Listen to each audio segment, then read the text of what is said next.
Carlo, Gareth Wheeler, Jordan Wilson. First half, not good. Second half started a little iffy, but that got spicy near the end. It did.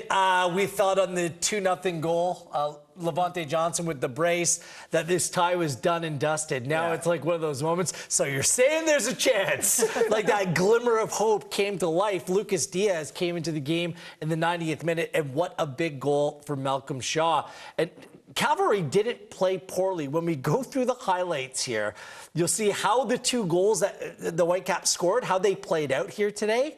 Tommy Wheeldon Jr. was saying both of those were completely avoidable. Long balls played, but a class finish on the first goal by Levonte Johnson and a cool finish on the second. He was the difference in this game. Well, that's why he's our Gatorade performer of the match. Let's welcome on in Levonte Johnson, who gets the brace here tonight. Congratulations on the win. How would you describe how that game went tonight? Because, of course, your first goal coming in that 47th minute. Just take us through the ups and downs of tonight's match. Coming in, we know it's going to be a tough match. We played a lot of games here. This was our first win here on this field. We haven't won here before, so coming in, the weather, the pitch, the rain, it's going to be a tough match, but the guys were up for it, and ultimately we got the win. Levonte, you love playing in the Canadian Championship. Now 3 goals in 2 games, but we have to talk about your wonder strike. Right before the half, your manager calls you the Brampton Boanga. But I think that this is better than Boanga. Walk us through how the goal played out. And when you hit it, did you know how well you struck the ball? Honestly, as soon as it left my foot, I had a good feeling about it. I kind of started running to the corner flag already, but it was just a good long ball from our center back. Their center back headed it down. I was just first on the bounce and just tried my best to get clean contact with it. Unbelievable. We're taking a look at it right here. And I mean, you can't hit it much sweeter than that. It's like one of those balls that, when you hit it, you hit it special, right? But, I mean, that really turned the tides of the match, didn't it? Is that when you guys really felt like, you went into the half and you had a little bit of swagger, really just because of that goal? Yeah, it was a perfect goal right before halftime, gained some control of the match, and kind of played into our favor a bit. And then in the second half, we got another goal, kind of settled the game down a bit, and then they got a late goal and kind of put the pressure on us the last couple of minutes, but we stayed strong and got the win. Levonte, it's always a good day when you bag a brace. I've never done it in my career, but hats off to you. You had Daniil Henry in the studio this week, and I asked him plainly, what is in the water in Brampton? The talent that is in this city, and it just keeps on showing. Like, just shout out to your hometown. What's going on over there? I don't know. There's a lot of ballers in Brampton, growing up playing around a lot of guys, a lot of top talents around the world. I don't know. It's just talent all over. We're always competing against each other every weekend. Even in school, our high school matches are competitive. So, I don't know. Just a lot of ballers in there. So, yeah, everybody got to tap into Brampton. We've got our eye on Brampton, that's for sure. We got our eye on you. Congratulations once done. again on a strong performance and the victory here tonight. Thank you, guys. Have a good night. Cheers. Levonte Johnson with that big goal at the end of that first half. And now that second goal, right, proves to be huge. Again, that's 2 away goals, home and away. That matters away, the away goals. But it's also the fact that Cavalry drew one back. So that second goal looks even bigger, more important. Let's go through those 2 goals once again by Levonte Johnson that gave Vancouver the 2-0 lead here and just what you liked about it. Yeah, we're talking about a strike. I think from the Vancouver perspective is they played quickly. This is the first time in the match at this point where they just put the ball down and were a bit direct, right? It had a bit of quality. And yes, there is fortune in the fact that it falls to Levonte, but he strikes us with venom. And we've had a little friendly argument, a little big brother argument, little brother argument in the studio, Wheels and I, because I think that Calvary shut off for 10 seconds and they're punished, right? You see 5 players. Hopefully we can pause it soon when we look at it. But look at these 5 players right there, right? That are just like slow to react. No one gets in front of the ball. Like, I'm old school. I don't mind Leighton Brooks getting in front of the ball, stopping. It's not far off. It was taken so quickly. I think you got to give the center back credit for just hitting. It's a great ball, but Calvary still need to go and either recover quicker or get someone in front of that. Because for me, the 5 that are sleeping ended up being the reason why they lost that. Well, I'll debate that with you for a moment. I just think it's a little bit fortunate. An incredible strike. Like, Cavalry were pressing here, and just a hopeful ball hit up by Utvik, mistake by Montgomery, and just like that, the ball's back in the net. 2 goals scored on just hitting hopes. That's all that was by Utvik out of the back. Johnson, fortunate that Montgomery overplayed it through the legs. Got a little touch on it, actually, Levonte Johnson, and a really good finish in the end. 2 of them. I mean, it's about the finishes. Just the one going into the half, like, Cavalry had 5 or 6 players back. Brian White gave up on the play, like, after he put a little pressure on the ball after Montgomery headed it. If Montgomery heads that ball anywhere else on the first goal, Johnson doesn't get it. The ball's covered off. Cavalry had players back there. I just give Levonte Johnson credit. 25 yards out, hits it off the post like that. That's a goal of the tournament candidate, and I give him all the credit in the world. I'm not going to take anything away from the strike, because it is a venomous strike. It is worldy, top notch. But that space between the defensive line and the midfield happens because they fall asleep a little bit. So Levonte Johnson has the opportunity to take it on the bounce and hit it. Of course, he hits it sweetly, and it's 10 out of 10. For me. Just got to tip your cap. That's areas where you look at it, and I can guarantee you Tommy Whelan Jr. went in at half and said, we fell asleep for 15 seconds. Very quick free kick, though, taken by Vancouver. But here's the thing, 93rd minute, Malcolm Shaw gets Cavalry on the board. Look, he's a rugged player. Like, of course he has the quality, but it's about his size and the fact that he's always making these runs into the box.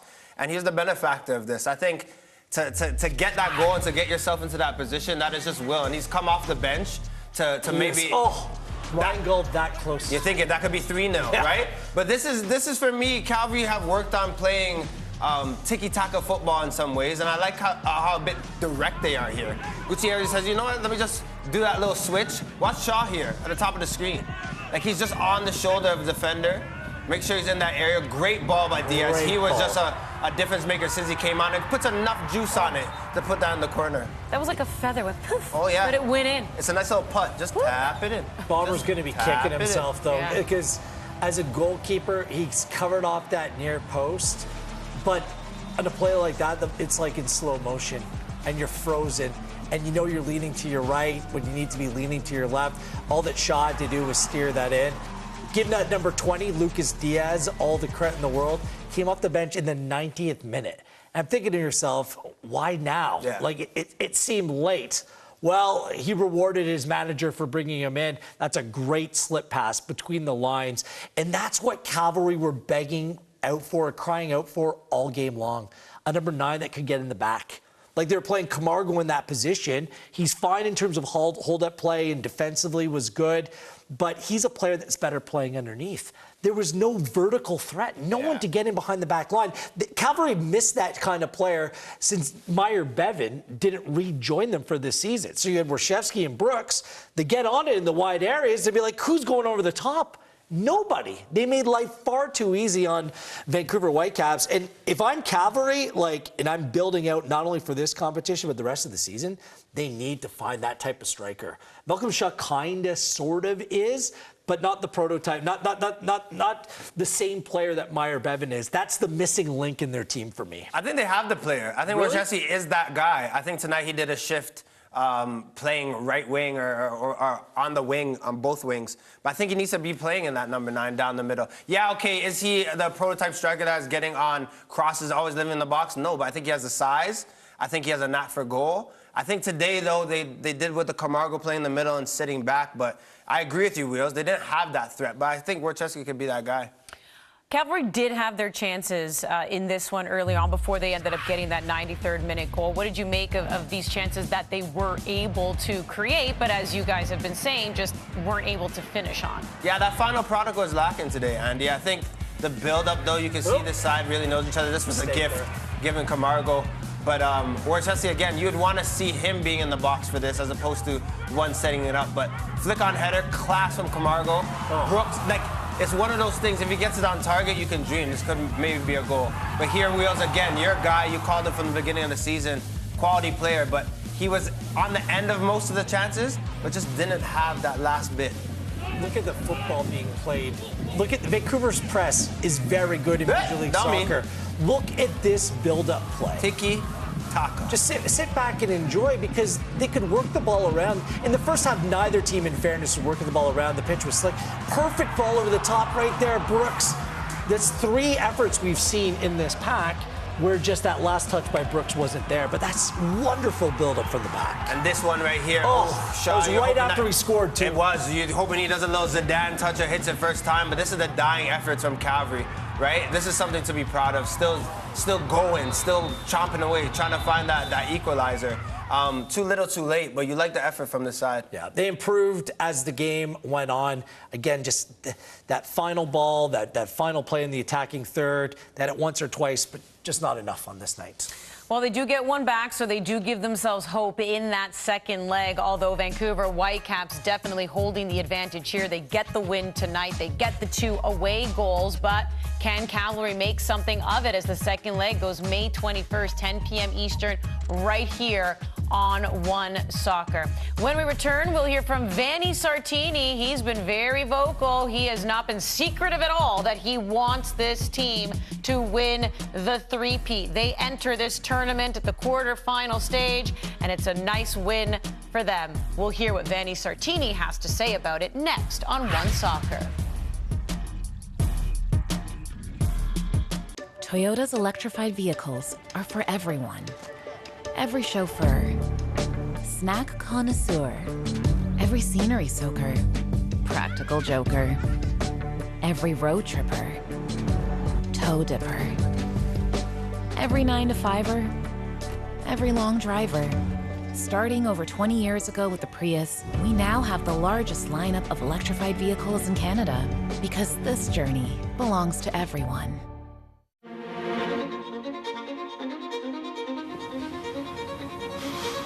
Do we really have any choice at all? Everyone has a choice, and every choice has a consequence. Which do you choose? Life's full of tough choices, isn't it? How do you choose?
From the edge of your seat or up on your feet, let them hear you cheer. Here's a look at your full-time stats. Levonte Johnson scored in the 47th minute to give Vancouver the 1-0 lead after the first 45. Gets another one in the second half. Malcolm Shaw scores for Cavalry, making this one a close one near the end. But Vancouver victorious 2-1. Here's their head coach. Personally, in terms of... I'm very happy for him. I'm very happy that he grabbed the opportunity, because in the league, yes, he for the moment, he played a role as a kind of a role player. He comes in the last 20 minutes, he comes in when we need a more striker or a faster attacker, but he never started. It was his first start of the season. So coming here, scoring that banger, is the first one, was fantastic goal. And then in the second half, switching position from the wide to play in the middle as a number 9 and be a handful against them, and against a very physical defense that, you need to be fearless to play against those guys, because those guys that are not shy to do a tackle and everything. And I think he was really good, and I'm really happy that probably this performance is going to give him confidence to, I would say, continue his growth and development, and be an important player for us in the future. I'll now take a question from Zoom. Nathan, go ahead. Hi, Vanny. Nathan Durk with A51. Just wanted to ask you about your opinion on what tournaments like this do for the development of Canadian players. You had 5 Canadians, I believe, starting in your starting 11. What does that mean to the development of these young guys? Yeah, it means a lot. I'm really happy that we have a rule that we have to field at least 3 Canadians players in this competition, because first of all, it forces us to have Canadian players in the roster, because we want to do good in this competition, and second of all, it fits perfectly on what we're trying to do, that is developing a lot of young players. So today we had guys like Isaac, like Levy, like that. Again, they haven't played that much for us. Ralph Priso, that it was his first start for the club, and then of course Ali and Raposo, that are playing much more, to be honest. So I'm really happy that we could have played 5 of them. Again, as I said before the game, a little sad that we couldn't bring Sam home here at Calgary and having him play in front of his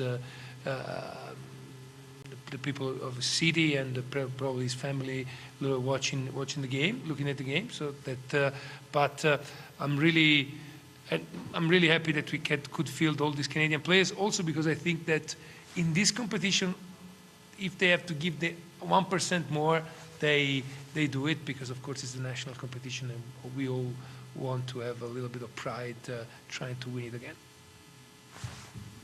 Felipe, go ahead.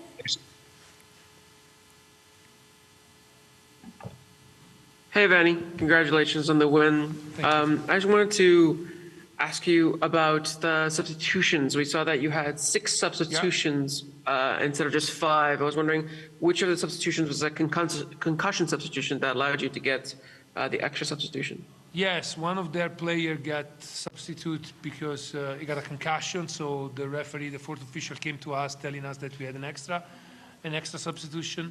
So we were able to play the 6 guys. We wanted to have fresh legs, and to be honest, Cyprian and Bova, they almost scored a goal. Cross from Cyprian and Bova on the second post, that would have been the 3-0, and it would have been probably closing the qualification. Unfortunately, they were on the field when we considered a goal, but I'm really happy that they could make their debut for the team, and they showed, even in this 8-9 minutes that they played, they showed that their quality, and they again can play a role in the next games of the season. Perfect. Thank you so much. Thank you. Perfect. Thank you, Vanny, for your time, and congratulations. Thank you so much, guys. I will now be joined shortly by Cavalry. He talked about developing Canadian players. Let's talk about a Canadian player in particular, Ali Ahmed. I feel like last year a lot of people were being introduced to him for the very first time.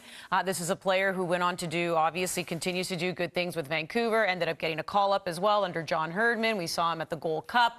What do you make of even his performance here tonight? I thought he was the best player on the field. We sit there and look at him. He's like long and lanky and unorthodox, and simply put a pain to play against because he can beat you for speed. He's technically sound. That battle between him and the Cavalry right side, I'm going to include Klomp, Aird, Warshevsky, who else in that conversation? Like, it took a village to try to contain him throughout the game. He went off the crossbar, played just over an hour, just had the whole repertoire. He is something special.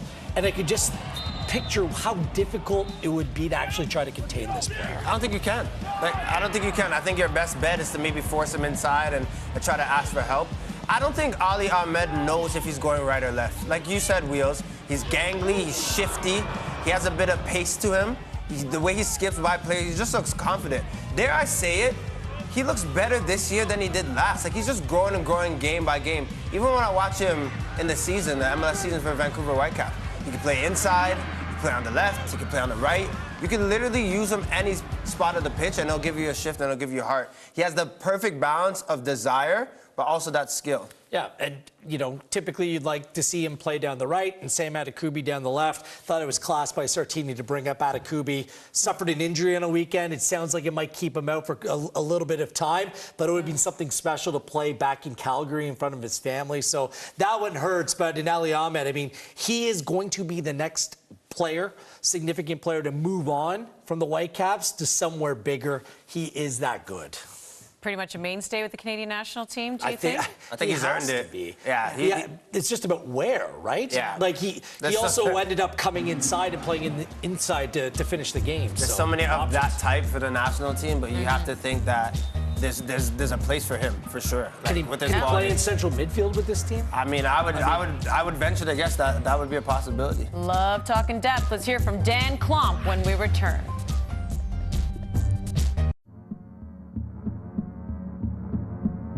Gatorade, with electrolytes to help replenish what's lost in sweat, carbs to help fuel your working muscles, and fluids to help you hydrate. Scientifically formulated so you never stop competing. I do this for my town, my time, my time. None of you people can tell me to stop. Rehydrate, replenish, refuel. Gatorade.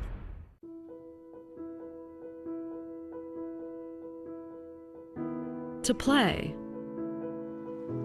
It's something that's in us from the very beginning, and something we take with us on every step of the journey. When we have no words, it gives us a way to speak. When we are still finding our way in the world, it gives us somewhere to belong. And no matter who we are or where we come from, it gives us the right to dream. Christine Sinclair as she scores at her 5th World Cup. Alfonso Davies! It's time to celebrate the game we love. It's time to play.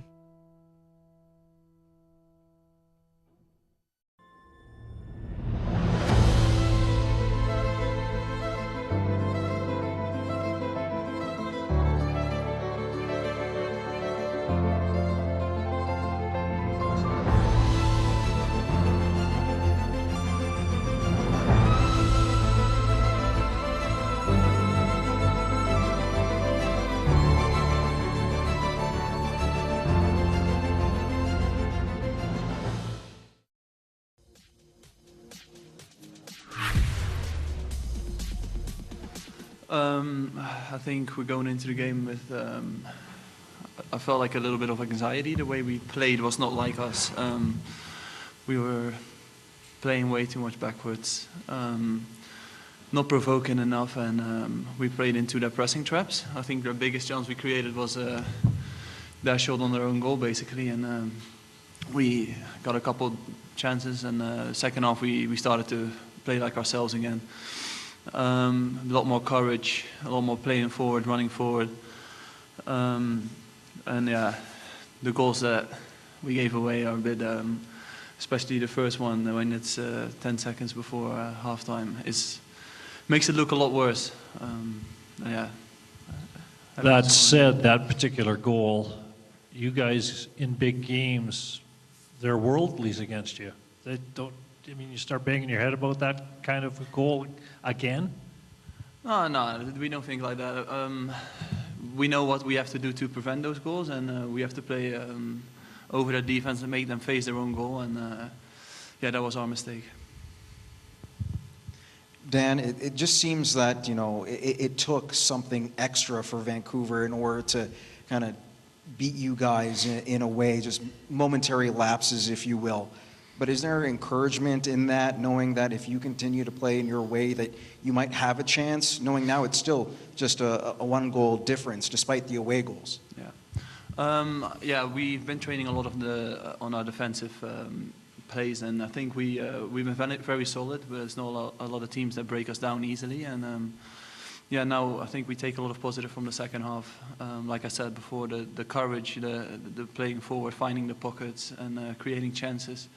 And now just getting on the end of it. I think Lucas Diaz with his pass to, brilliant pass to Malcolm, and happy for him to score his first goal. But yeah, we had a lot more chances, I think, the second half. We had Brooks with the header, and yeah, we take a lot of confidence out of that.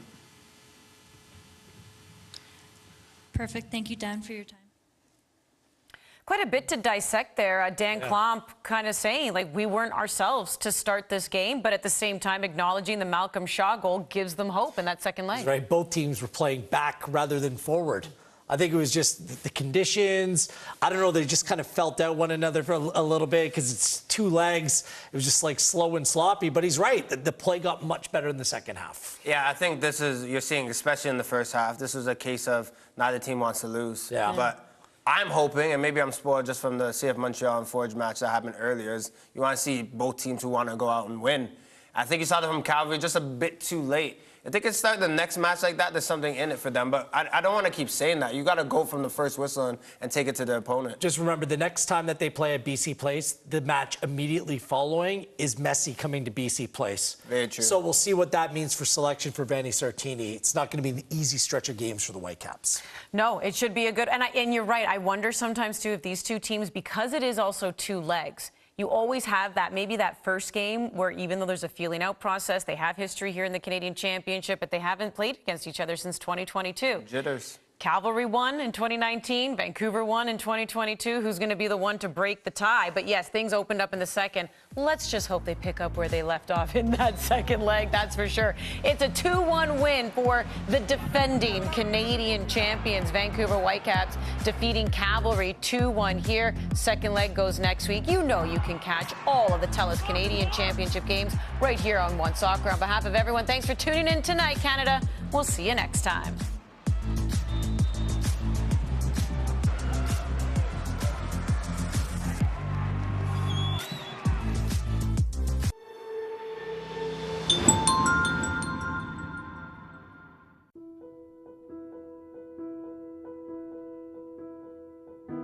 To play.